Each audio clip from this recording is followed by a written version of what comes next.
Welcome to EduCasts, home of EduCasters.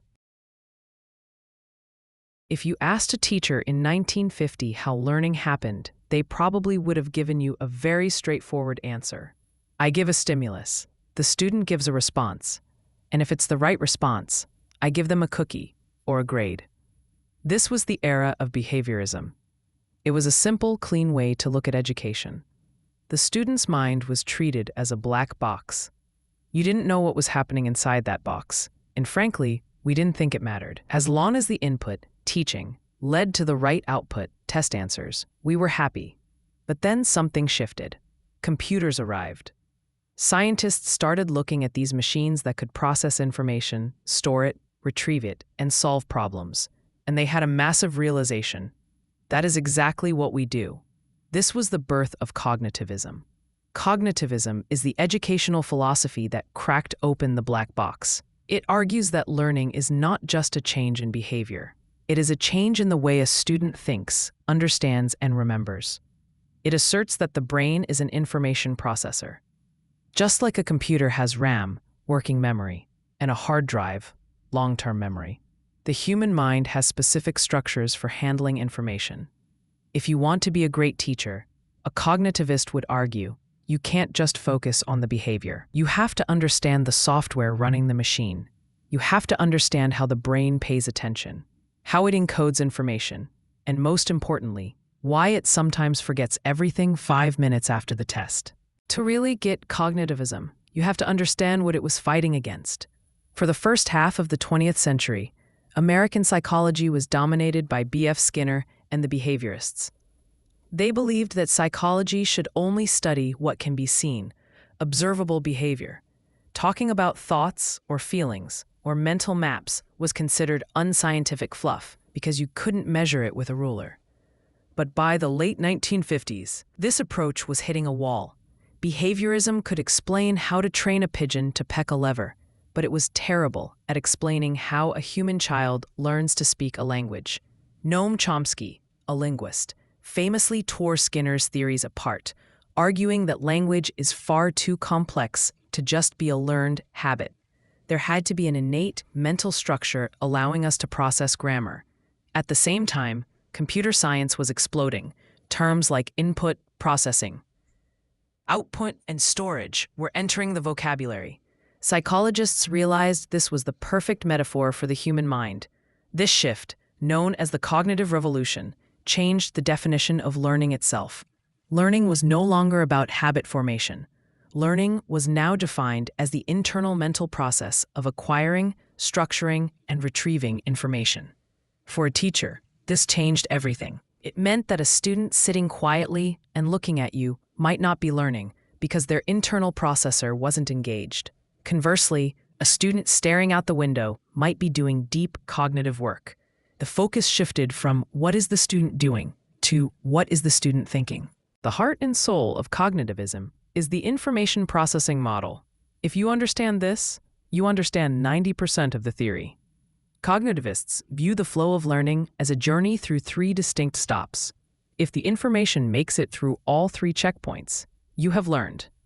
If it drops out at any point, you haven't. Checkpoint 1. The sensory register. Imagine you are standing in the middle of Times Square. There are lights flashing, cars honking, thousands of people talking, smells of hot dogs and exhaust, and the feeling of the wind on your face. Your brain is being bombarded with millions of bits of data every single second. This is the sensory register. It holds everything your senses pick up. But, and this is crucial, it only holds it for a split second, usually less than 3 seconds. If you paid attention to every single thing in the sensory register, you would go insane instantly. So your brain has a filter. It dumps 99.9% of that data immediately. You don't remember the color of the stranger's shirt who walked past you 3 seconds ago. It's gone. For an educator, this is the first hurdle. If a student isn't paying attention, the information never even gets past the bouncer at the door. It hits their eyes and ears, but it fades from the sensory register before it can be processed. This is why engaging the learner isn't just a nice idea. It's a biological necessity. You have to signal to the brain, hey, this specific piece of data matters. Don't delete it. Checkpoint 2. Short-term working memory. If you do pay attention to something, oh look, that billboard is funny, that information moves into working memory. This is the workbench of the mind. It's where you do your conscious thinking. If you are solving a math problem in your head, you are using your working memory. But here is the kicker, and the source of endless frustration for teachers. Working memory is incredibly small. In the 1950s, a psychologist named George Miller published a famous paper called The Magical Number 7, plus or minus 2. He argued that the average human can only hold about 7 items in their working memory at once. Modern research suggests it might be even less, maybe only 3 to 5 items. This is why if someone rattles off a phone number, you have to repeat it to yourself over and over again. 5550199, 5550199. You are actively holding it on the workbench. If someone interrupts you and asks, "What time is it?" the phone number falls off the workbench and is lost forever. This concept leads to one of the most important theories in modern education, cognitive load theory. Cognitive load theory basically says, don't overload the workbench. If you try to teach a student a complex history concept and they are trying to decode difficult vocabulary and the room is noisy and they are worried about a bully, their working memory will crash. It's like having too many tabs open in your browser. The computer freezes. A cognitivist teacher is obsessed with managing this load. They break complex tasks into small chunks. They remove distractions. They make sure the instructions are crystal clear so the student doesn't waste precious mental energy just trying to figure out what to do. Checkpoint 3. Long-term memory. This is the holy grail. This is the hard drive. If you rehearse information in your working memory enough, or if you connect it deeply to something you already know, it gets encoded into long-term memory. Unlike working memory, long-term memory is essentially infinite. We have never found the limit of what a human brain can store. And unlike the sensory register, it is permanent. Once something is truly consolidated in there, it can last a lifetime. However, the problem with long-term memory isn't storage, it's retrieval. Have you ever known an answer to a test question, felt it on the tip of your tongue, but just couldn't spit it out? That is a retrieval failure.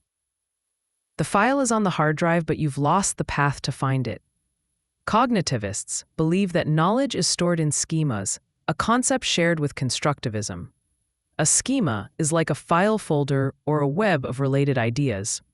If you have a dog schema, it contains fur, barks, loyalty, and Lassie.